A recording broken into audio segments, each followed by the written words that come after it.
Good day, everyone. Thanks for coming on and listening to Is Your Way in Your Way podcast. And I'm your host, Cassandra Crawley-Mayo. And for my new listeners out there, let me share with you what this podcast is all about. It's actually for those individuals who are stuck, individuals that are ready to move forward in their lives. They like to do something different, but they're stagnant and they can't figure out what is going on. So, in other words, it's time for us to support you and encourage you to pivot away from those roadblocks and move toward your purpose-filled life of hopes and aspirations.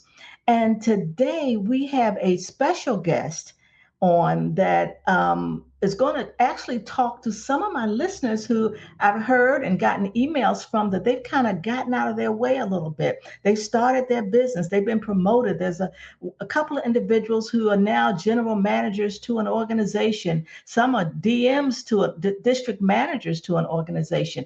Also, I heard from somebody who just started their house cleaning business finally, and I think that's great. So today we're going to talk about something a little different, because once you get to where you want to go, then what you want to do is grow and be an authority and scale impact. And who better to talk about that is our special guest today.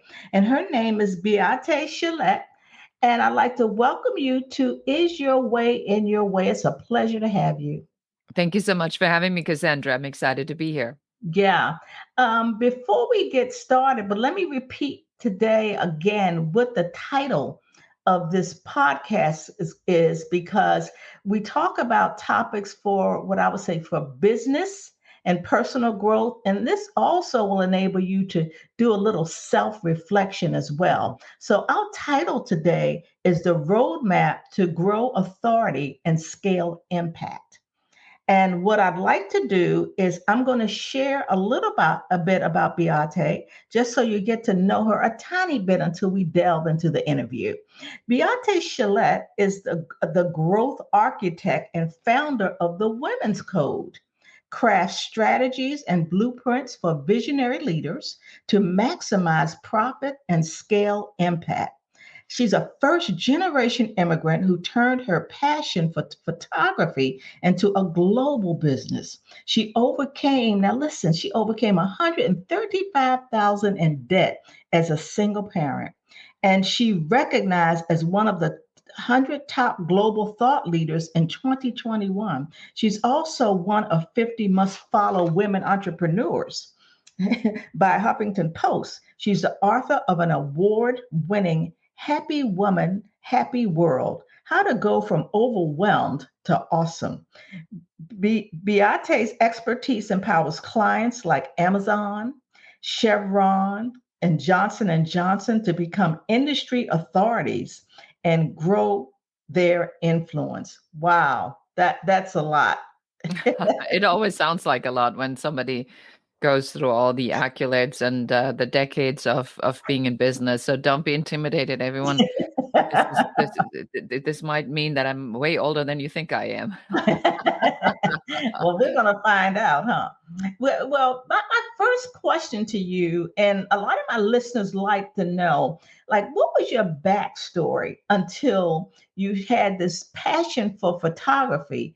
And you turned that passion into what I call a highly successful global business that you eventually, and I didn't talk about this in the bio, you sold to Bill Gates in a multi-million-dollar deal. What was going on with you before all of that had happened? Yeah, I mean, the story really is not a princess story. So the story does not go, I woke up a princess and then I was catered to my entire life. And then somebody says, would you like to be queen? And I was inaugurated, and that was that. My story is the, unruly child from Germany that had a hard time fitting in. I have some abuse in my childhood that I had then to spend decades to overcome and come to terms with, as far as, how I feel about the world, lovability, do I belong, imposter syndrome, how do I get myself out of a bad situation, how do I get over being a victim, how do I get over feeling like a victim, how do I take control over my life.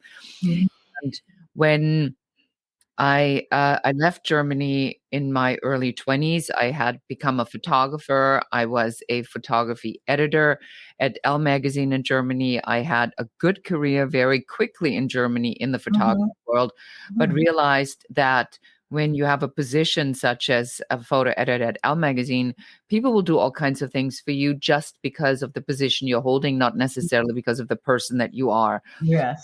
And that was the first time at 23 when I realized that there was something that I really needed to look deeper into and become the person that I wanted to be. I immigrated to the United States and made every mistake in the book, found myself after, in about 10 years, a decade of just bad luck, ended up $135,000 in debt, had no idea I was going to pay my bills, had no idea I was going to feed my daughter, had ended up being a single mom. I married an alcoholic and a pathological liar, fitting right back into the story of my, whatever self-abuse and my insecurities. Had to overcome fires, floods, riots, earthquakes, September 11th, a lawsuit. I mean, the hits were not small hits. The hits were big hits, and they kept coming. And then eventually I'm out cold. I'm $135,000 in debt. And I think this is it. This is the end of it. And I go to Germany to drum up some business, Cassandra. And my father has a stroke, but my father did not have a stroke. My father had pancreatic cancer. And as I'm standing at the funeral and we literally just put his body in the ground, I get a phone call from my office in Los Angeles and I'm being told that we're losing the house. So it was I mean, at this point it's game over. And I had to really surrender. I fell on my knees. I raised my fist. I yelled at God. I said, if you have a plan, this would be a really excellent time to fill me in. And then I had to surrender. And when I came back to Los Angeles, I had to call a bankruptcy attorney. I thought this was it. And then I get a letter from the White House. The White House, from the president. Yes, from the president of the United States. And what I had done in my absolute desperation, and frankly, because my former mother-in-law was a nag about this, she always told me to write a letter to the president of the United States. She would say things like, he's the number one guy in the country. Why are you wasting your time with anybody else? Why don't you take it to the top guy? And I mean, who writes a letter to the president of the United States? I mean, is it the dumbest idea we've ever heard? Oh, wow. And then finally I wrote the letter, Cassandra, just to get her out of my hair, right? Because I just literally could not have this conversation anymore. Imagine my surprise when I get a letter from the White House. Oh, wow. And what it did, it put me in touch with the Small Business Administration. And it put me in touch with the second in command because they also got a letter from the White House. And so the gentleman, the deputy chief director of the entire SBA in Los Angeles County, which is a very large SBA, he wanted to see what nutcase would write a letter to the president instead of picking up the phone and calling him directly. Right. Which I could have done, but never even occurred to me.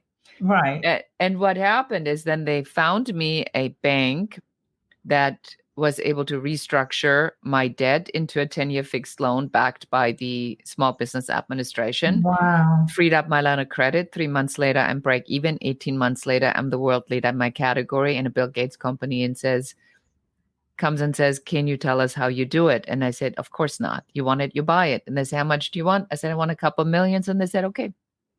Wow, what a story. What a story. And you had every opportunity to be in your way, particularly because of your story. You have a hell of a story. And those listeners have stories such as that. And those types of stories sometimes makes you stagnant and makes you stuck. You just can't go on. And you with individual, not only did you get tired of hearing your mother-in-law tell you to write, but you did it. And action is critical. If somebody tells you to do something, you're like, okay, just to get her out of my hair, I'm going to go do it. So kudos to you.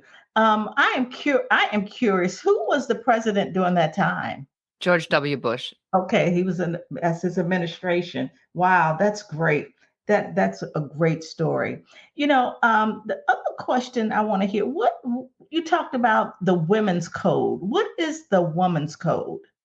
Yeah, so the women's code I created after I sold my business to Bill Gates, and I was asked to become the senior director of photography for global entertainment. And I did, kind of knowing that it was going to be probably a hard challenge for an entrepreneur to now be in a corporate setting. And I was really shocked, Cassandra. I was shocked how women are treated in America in Mm-hmm. corporations.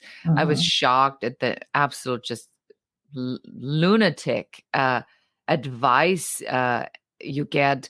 What's okay for the men, pardon me, what's okay for the women, that you would come in on Monday morning and something had been decided over the weekend you weren't Right. part of. They Exactly. went out golfing or to some event you were never even at the table and the decision has been made. Right. And I was appalled by that. So I realized that a lot of the women are operating from an understanding that there really are only 2% of CEO positions that are available for women. And Mm-hmm. instead of making that 2% a 50%, which it should be if we look at the distribution of men and women all over the world. I mean, we are about 50-50. I mean, women are 51%, so that technically makes us the majority. Yeah. But we Mm-hmm. keep talking like we are the minority. And so I said, well, we need to teach women on how to get away from thinking there's only 2% and then having to kill each other on the way there because we think that Right. only this much is available. And rather than get together and focus on how do we make 50% available. And that's how I created the Women's Code. Okay. Yes, that is so right. I have, I have, as many of my listeners are aware, I was always the first, number one, first African American female, and in all my positions. And you just imagine me sitting in a room with all white males who didn't even listen to me. Oh, So I can't even imagine. It's hard enough for a white woman. Let's just be really blunt here. It's yeah, hard enough for a cute, hot white woman, right? right. But I cannot even imagine. And we know the numbers for Black women. We know the numbers for Asian women who Asian. seem to do a little bit better because there's a bias, an assumption that they're just smarter by nature just because Yeah, they're Asian. So every Asian is smarter than everybody yeah. else, which is Hmm. amazing to me. And we also know that Latinas traditionally get the lowest scores, Hmm. even lower than Black women. So when we Hmm. look at these numbers, we can't but help and say what extraordinary nonsense this is. Yeah, You tell me that somebody just because of the color of their skin or the way they look that they're smarter or dumber or more qualified or less qualified, but this goes back to the is your way in your way. What is the story that you're telling yourself, exactly. and what is the story that's being commonly told? Exactly. And one of my big ones was I was not good enough. I was just a quote. I was just a number. So Oh I yeah, yeah, yeah, yeah. You're the token Black woman. Yes, yes, yeah. yes. So Mhm. so I definitely get it. Now, the title is The Roadmap to Grow Authority and Scale Impact. And when I read that, I think about strategy. Strategic thinking, just have a strategy. Me being an author, what's my strategy to grow my business? So I'd like for you to tell us exactly what is strategy. What is that? Yeah, so strategy number one is a word that when I say that most people just want to run for the hills.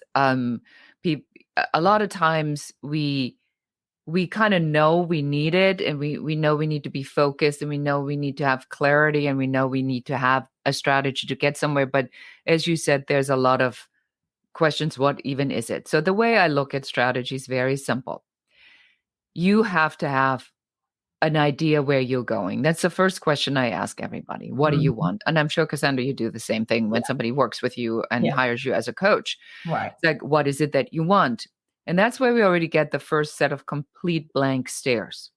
There is a saying, a proverb that says, if you don't know where you want to go, any way will get you there. Yes. Yeah. And the objective, like when we talk about spirituality or mindset, we look at this from a perspective of the clarity of the goal and the desire to achieve it puts energy into motion. And this energy then creates these circumstances that then attract the things that need to fall into place to get Mhm. there. I wanted to be really successful. Okay. I had a nagging mother-in-law who told me to write a letter to the president. My judgment, my story says, that's ridiculous. How is this going to help? So Right. I boycotted the signal that was sent to me for 6 months, because I was believing in my story, which is I know best. I don't know best. When Right. I finally took an action that was completely out of the ordinary or ridiculous, that's when things got into motion that I could not have ever even fathomed or put into motion. So if you think about it this way, I mean, you cannot say to anybody, oh, a letter that I wrote to the president of the United States then was seen by a person, was sent to this person at that time, who was curious enough then to invite me and then to believe in me and all these events. I mean, you cannot make this stuff up. Right. This, I wasn't sourcing it. I was having the desire and I was taking the action on the desire, no matter how ridiculous it was. And that set the sourcing into motion.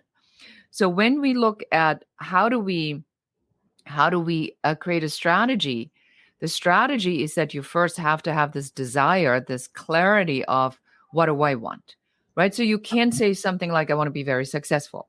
Right. That's okay, but it's a little bit vague in my world. I'd rather have you say, by the end of the year, I want to be at $150,000 and $250,000, and really focus on what that feels like, on what you would do with the money. You know, that you take your granddaughter or your daughter shopping, you go to the spa, you get your nails done by the good salon, you take a weekend in a nice Ritz-Carlton resort, or you buy the camping van, whatever that might be for you, and get really clear on what the life looks like when you have achieved the goal. A lot of people make this mistake now that they say, I want money because they think money is the problem. Money is the vehicle of compensation. That's it. There's nothing else to money. It's a vehicle of compensation. It's a value. So you first need to figure out where it is that you want to go. Then we can say, now that I know that you want to make $150,000, $250,000, now I can help you with reverse engineering the strategy, because then we can look at your skill set, then we can look at your career, we can look at what your abilities are, and now we can reverse engineer that strategy step by step by step using a method that I call the 5-star success blueprint to help you figure out what are the exact steps to get to this goal. But if you don't have that goal or that desire or that clearly defined objective to get to, there cannot be any strategy. That's why strategy is so critical, because strategy forces you to get clear what you want, but most people are afraid. Exactly. And the other key is to take action. And that way they don't know what action to take because they're not clear on what it is that they want. And when I talk to some of my listeners or hear from some of my listeners, I was just very happy to hear that I had a listener that finally,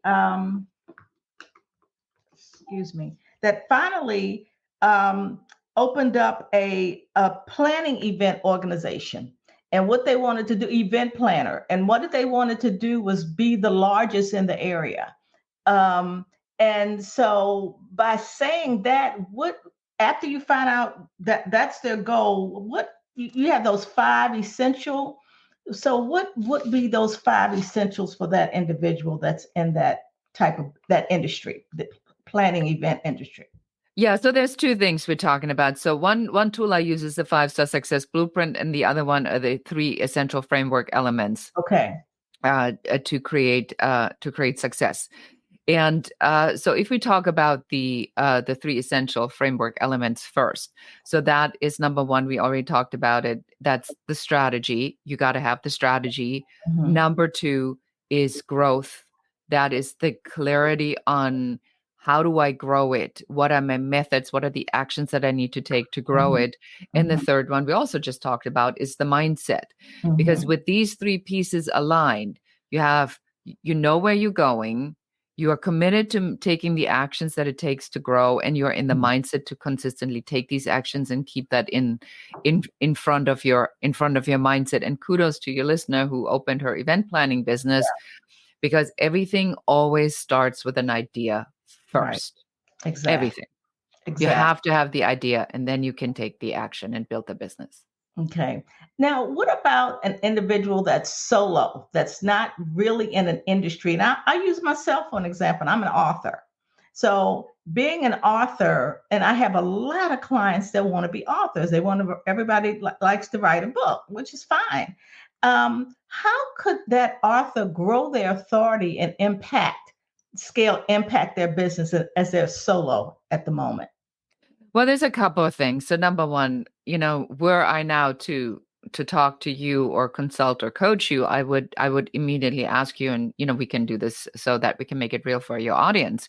Right. And I would say, well, if you know how to write books and you say other people are coming to you to help them write the book, is that part of your business strategy? Is that something that you want to pursue to really build Mhm. that up? Right. And then you would say, what would you say to that? Is that part of a business that you're really wanting to build up in addition to this? Yes. Yes.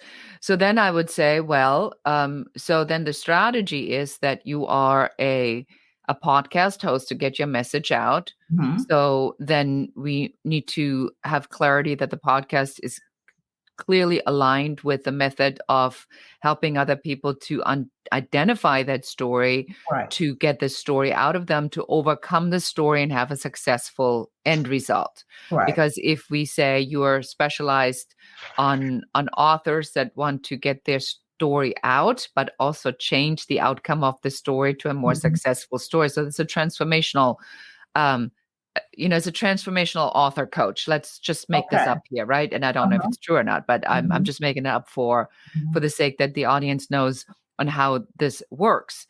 So then Mhm. we go and we say in the 5-star success blueprint, what's the first step? It doesn't matter if you're by yourself or if you have a team. Okay. You go and you say, what's the first step? The first step is to say, what is the idea? What's the Right. idea? Mhm. And why is the idea different? Why are you the right person to do the idea? And who is the ideal audience for this idea? We flush this out Mhm. first because that determines what the business model is. Okay. The second step is then we move over to um, the offer. What is it that you need to offer to that person we just identify to solve that particular problem? What do Mhm. they need to hear from you that they pull the trigger? So if you then make an offer that says, here is our 12-week writing course. At the end of the 12 weeks, you will have written a book and you Mhm. will have examined your story and be able to rewrite the ending of the book. Mhm. So now we have a clear offer, and we might have Right. multiple offers, but let's just say we have this one Yeah. offer. Okay. With that, we go to the third step of the 5-star success blueprint, and that is, how do I create systems? Like, what is my vehicle, my system delivery? I get the message out via podcast, so you already have one of these vehicles in place. I need automation. I need a CRM. Where do I get my leads from? Where are these Mhm. people? How do I reach these people? How do I reach enough people? How do I bring them Right. into my funnel? How do I talk to them? How do I convert them? How do I teach them? So we're building these systems. Mhm. Once you've done that, you know what you're selling, you know who you're selling it to, you know why you're selling it, you know why it's you who's selling it, you have an offer that hits that target, you've now built your systems. Now we go to team building. Now we look at who do we need to operate those systems that bring Mhm. the offer that solves the problem to the client. And Right. then finally we go to step number 5, which is you as a leader. Then we ask, who do you need to be Mhm. to operate that business with those people that operate your systems, that take the offer and bring that offer to the clients, that we offer a transformation to solve their problems. And that's the Okay. 5-star success blueprint. That's how we build it up. And then we know exactly what actions we need to take. Right. That's good. And I like the word transformation because it's not about inspiration. We can be inspired, but that doesn't mean that we'll really do anything. We're just inspired. So, and I love that. And also, I have my audience where they're kind of solo. No, there's somebody that I have that wants to open a hair salon, or or just want to rent a booth and be an authority figure on hair. So I just wanted them to know and to hear that you don't, it's an industry, but yet you're the solo in the industry and you can be impactful in your industry. Now, let me move to being overwhelmed. How can, what, okay, so we're overwhelmed. And when we're overwhelmed, we kind of lose that authority. We get intimidated. We got so much going on. We don't know what to do next. How do you tackle that? Yeah, well, how to get from overwhelmed to awesome, which is the subtitle of my book. So my book is called Happy Woman, Happy World, How Your Foolproof Fix on How to Get from Overwhelmed to Awesome. And in my book, I have a concept that I call egoism. And what I have recognized is that women have a tendency to look at our 10 best friends, and we somehow want to construct ourselves as the top 10 of all of our friends. So we may have a friend who is a workout fanatic and she has an amazing body. Okay. So now we know that it's possible. Now we want to have a body like her. Right. Then we have a friend who is a chef. I mean, I want to be invited to her house all the time. Organic food. I mean, the way she cooks, unbelievable.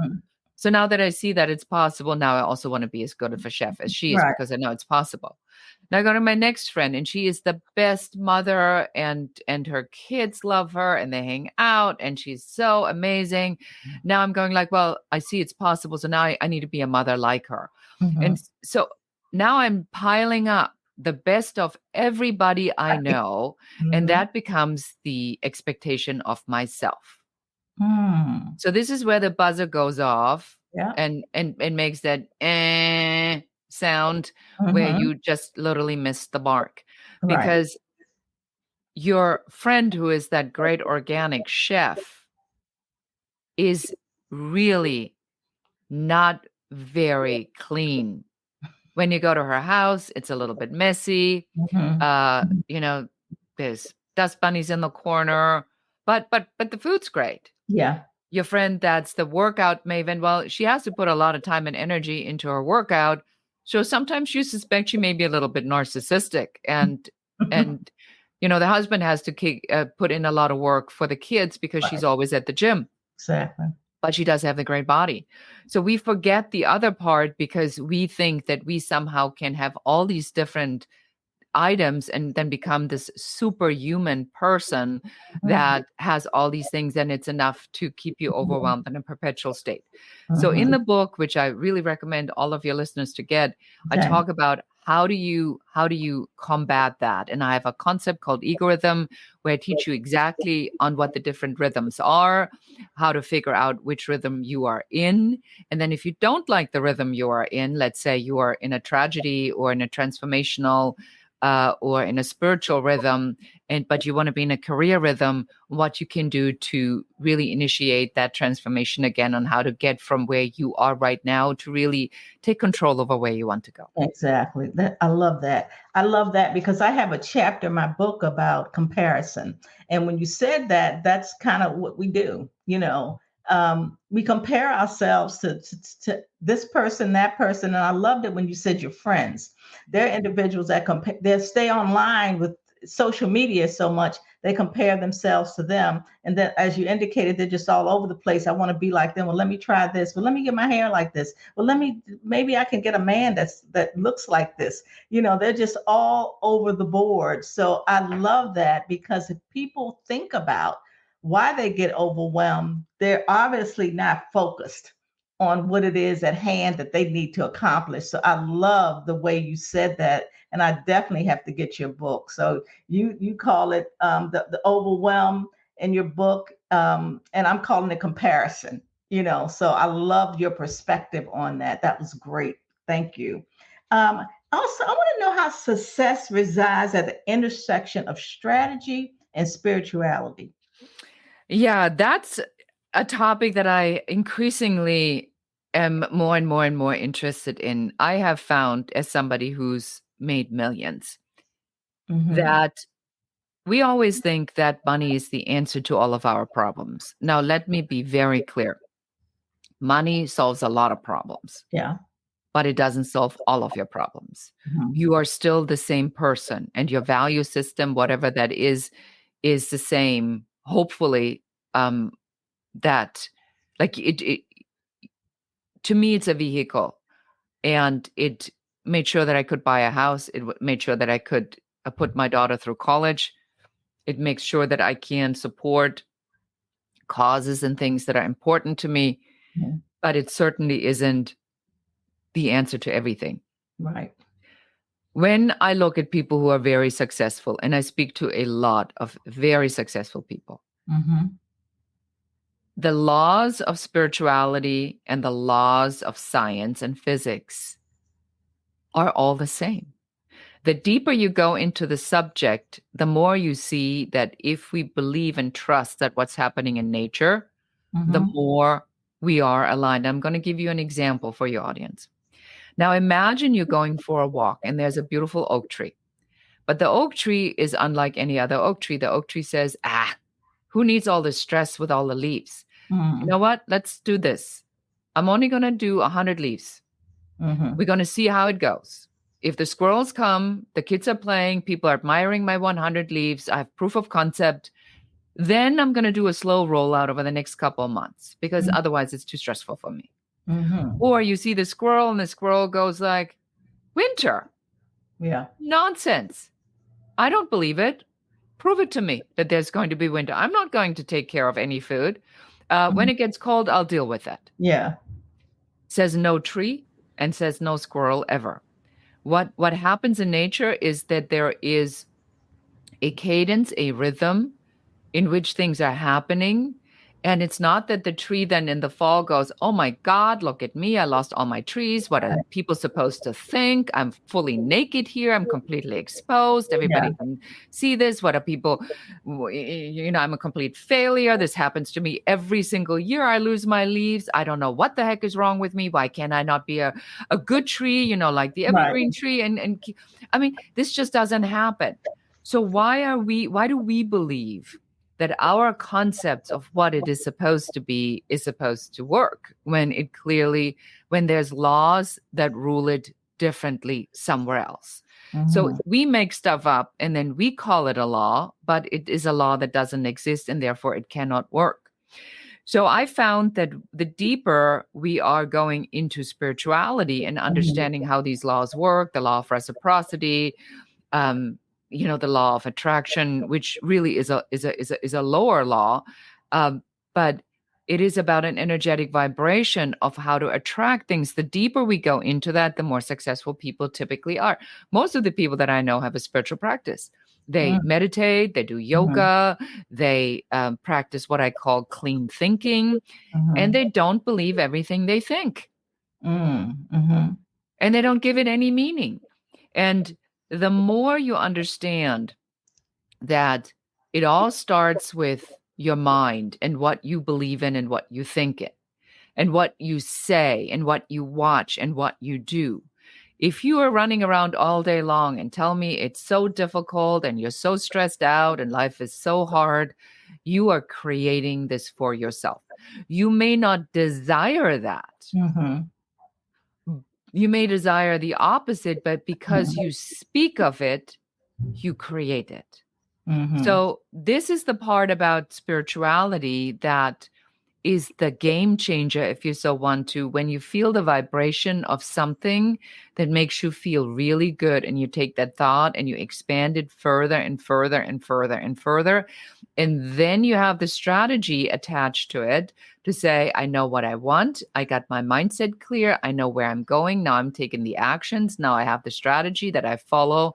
And now things can move forward. So that's why I believe spirituality and strategy go hand in hand. Beate, it's the mindset to me that just controls so much. It can destroy you. It's unbelievable. And I believe everybody, even successful individuals, have mindset challenges.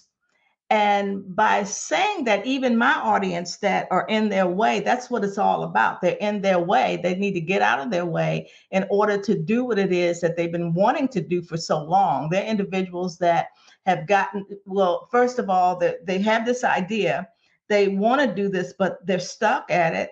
And then time passes by, and then, just time doesn't stop for anything.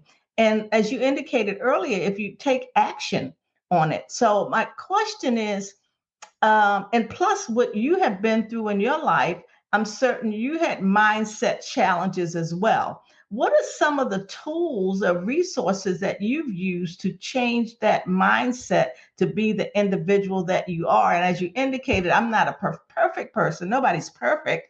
But what was the strategy for that to help you with your mindset? Yeah, and I'm going to start this with a story, with an example, a very, very, very personal example. Okay. I have, done a very deep spiritual journey a couple months ago, and I knew that I had childhood abuse, but I didn't realize the extent of it until I gave my permission to go into the spiritual journey and really remember and allow this trauma kind of to resurface in order to resolve it. And before I went, about 3-4 weeks before, my mother, who is the abuser, calls me out of the blue and says, when you were a baby, my doctor didn't like fat babies, so I didn't feed you enough. And you were always whimpering at night. And eventually I realized I had to give you more food, and then you slept through the night. And I'm listening to this, Cassandra, and I'm going like, what mother in their own right mind would tell their adult child, hey, by the way, I didn't start abusing you when you were 6. I started abusing you when you were an infant. And so I'm sitting there. And so this part of the story is my story of my abuse is worse, is bigger, and started much earlier than I knew. Then I did my spiritual journey, and I saw my mother as a World War II child who lost her father when she was 10, who was raised by an unbelievably abusive woman who was abused severely herself. So there's a generational trauma pattern, who had no idea how to be a mother, had no idea what to do. Her father was in the Navy. So, by the nature of what happened in Germany back then, they were Nazis. Right. Everybody was a Nazi in Germany, or you would be dead. Right. And it was an ideology that she grew up in. So she was told that women are worthless, that women have to do what men tell them, and that doctors are gods in white. And they literally were called gods in white. So now, what is the other side of this story? Remember, my story is the abuse story. Right. Her story is, I'm told by the authority what to do. I'm in conflict. I am intuitively knowing that what I'm being told is wrong. Because I'm such an amazing, powerful, wonderful person, defy this authority order behind their back at great risk to myself. And I feed my child more. Aren't I an amazing mother? Which story is true? I ask your audience. And the answer is both. Both stories are true. It just depends on what meaning you want to give it. So if I live in this victim mode on why it's so hard to find love, why I wasn't successful for a very long time, why I still struggle with, opening up and really trusting other people, I can cite my abuse story as the reason. Everybody will go and say, yep, completely get it. Understandable. Right. Or I can change the story and say, this story does not serve me anymore. I have compassion and empathy for what my mother went through. Yeah. I was still victimized by her. I was still abused by her. She's still an abuser, but I will not live as a victim. I was victimized, but I don't live as a victim. So I recognize the story for what the story is, that there is my side and her side. I have compassion for her side, but that's hers to solve, not mine. Mine to solve is mine. My mother's not going to change. My mother's no memory of any of this. My mother has completely eradicated this, like 20 years of my life. She just threw out the door because it's too painful for her to go there. But that's her choice. That's not my choice. And Right. I certainly am not going to force her to remember because she's not going to.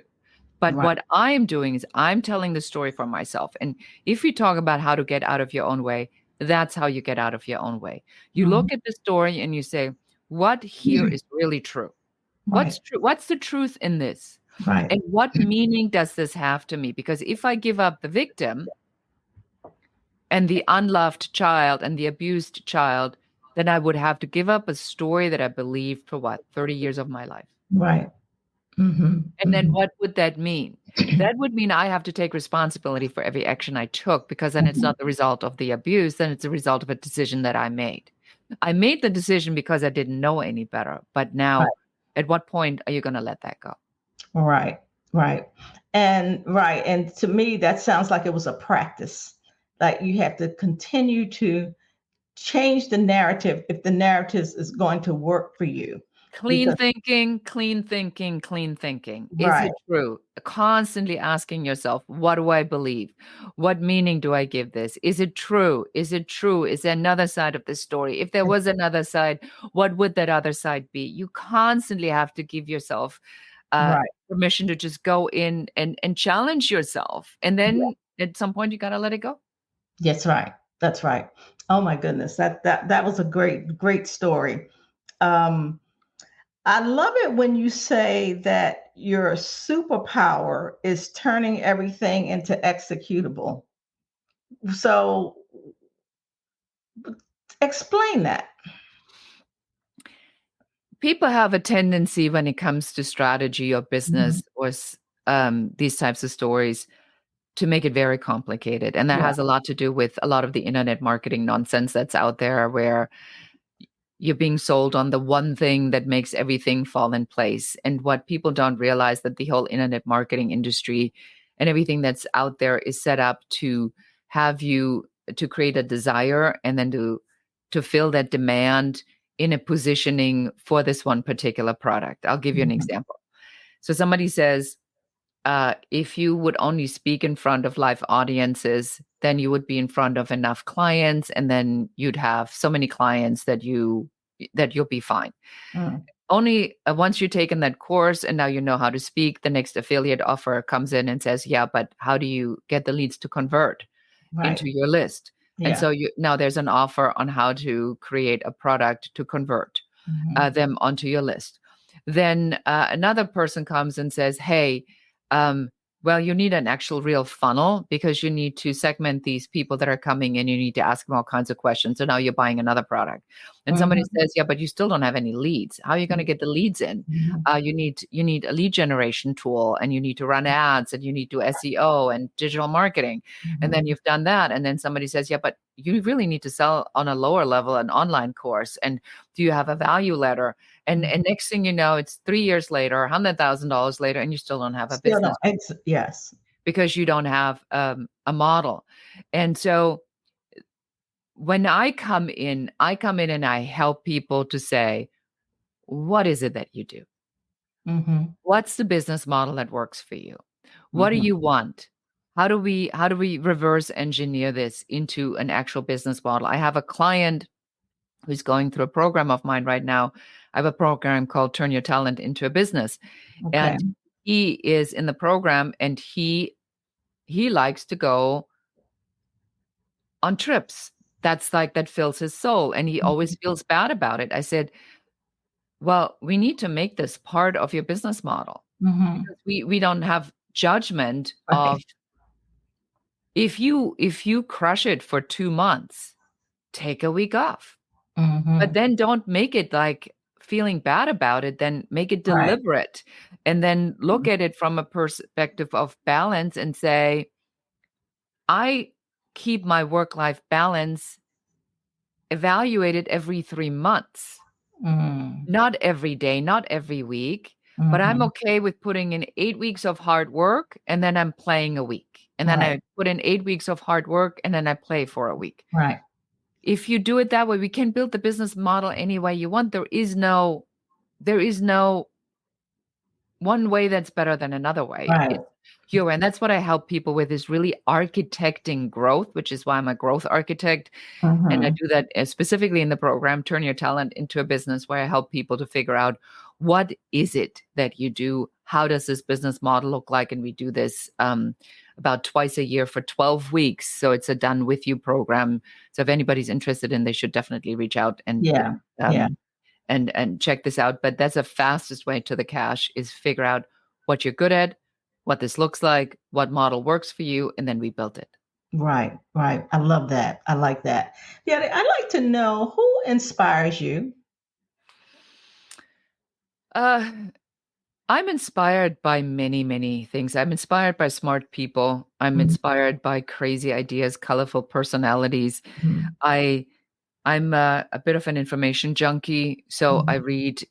I read quite a bit, and I always want to know why things happen. Right now, my daughter had a baby, so I have a grandchild. So Mhm. Ileana is her name. She inspires. Congratulations. Hmm. Thank you. She really inspires me because I get to see on, just the brain's ability to learn Hmm. so quickly, and how we overcomplicate things, and the wonderment that's in all the little things when you Yeah. see them for the first time, which we forget.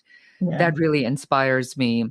And people inspire me. Hmm. I like people that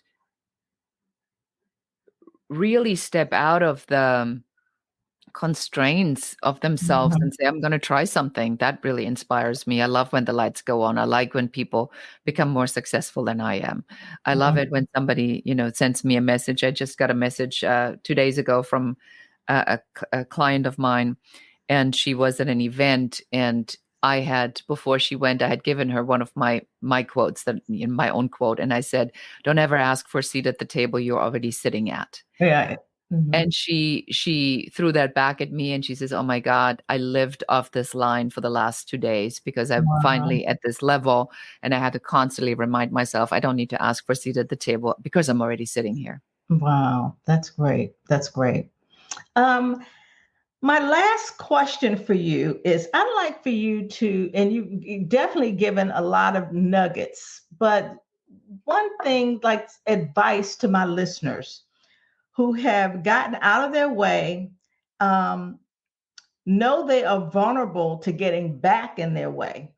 Okay, they got out of their way, they're doing their thing, they have this idea that they're mulling, so to speak, getting back in the way, that have not built strategies to build a scale impact. So, in other words, how would they keep their momentum, because they're doing what they want to do finally after all of that being in their way? Tell them, my listeners, how could they keep that momentum? What can they do to build and scale impact? Discipline, Mm, practice, okay. spiritual practice. It's just not done with doing it once. You have to do this every single day. You have to read the right stuff. You have to control your thoughts. You have to figure out a meditation, or being still, or singing, or bicycling, or yoga, or working out, something that gets you in, or go out into nature.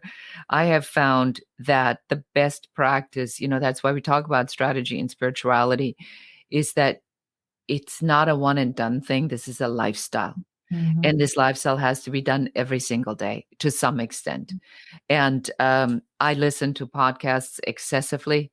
Mhm. I do audible books. I listen to stuff when I'm hiking, when I'm driving. And I really try to keep myself constantly reminded of the stuff that I believe in, and Mhm. reinforce and reinforce and reinforce, so that my mind can attract what I'm wanting to attract. Mm. Okay, that's good. Thank you. Thank you. Um, how can my listeners get in touch with you? Yeah, so I have something actually very special for your listeners. I Oh, have created a quiz called What's Your Talent Worth? So okay. you go to what'syourtalentworth.com, but it's HTTP, not HTTPS, and that has something to do with a forwarding link. So it's whatsyourtalentworth.com. And it's a quiz, a mathematical calculation. And I developed a profit formula to take you through how much money you can make with the skill that you have right now in this market. And it is amazingly accurate. So I recommend everybody to do that. Whatsyourtalentworth.com. Take the quiz and really go and dive into how much money you can make. And then if the number you're making right now and the number that you could be making is not matched up, you really should give me a call. And then you go to uncoverysession.com and fill out a 15-minute session with me. And then we can talk about what we can do to help you to really get moving forward. But the most important advice I have for everybody, take action. As it's exactly what you said, take action, move forward. And another thing I think about all that you've said is for individuals to know that you can't do this alone. You need support. A lot of people just sit and mull over, I got to do this, I have to do that. You don't have the skill set to do everything that you need to do. So it's okay to reach out, and knowing who to reach out to, I think, is key as well. 100%. Yeah. And of course, get the book, Happy Woman, Happy World, if that resonates with you, and understand and how to get out of overwhelmed. But, I'm all over. As a growth architect in Beate Chelette, to my knowledge, I'm the actually only person with this name, and I'm easy to find. So reach out, drop in my DM, share a takeaway. Make sure you subscribe to Is Your Way in Your Way podcast, wherever you pick up the show, and give Cassandra a 5-star review and subscribe and follow. Okay. Thank you very much, Beate Chelette. I enjoyed this conversation, and I know my listeners have as well. And listeners out there, this was a full-blown, perhaps different way of thinking for many of you. And I would encourage you to share this podcast. This podcast will be on all platforms, podcast platforms. And also, just so you're aware, this particular podcast will go live in the 1st of July. And I would just say to you again, please share. That Is Your Way in Your Way podcast on every Wednesday live at 1 p.m. I thank you all for listening. God bless you. Thank you very much, Beate. You were wonderful. And bye for now. Uh-oh. Just had a little technical difficulty, but that's okay. So you all know that I'm human. Thanks again.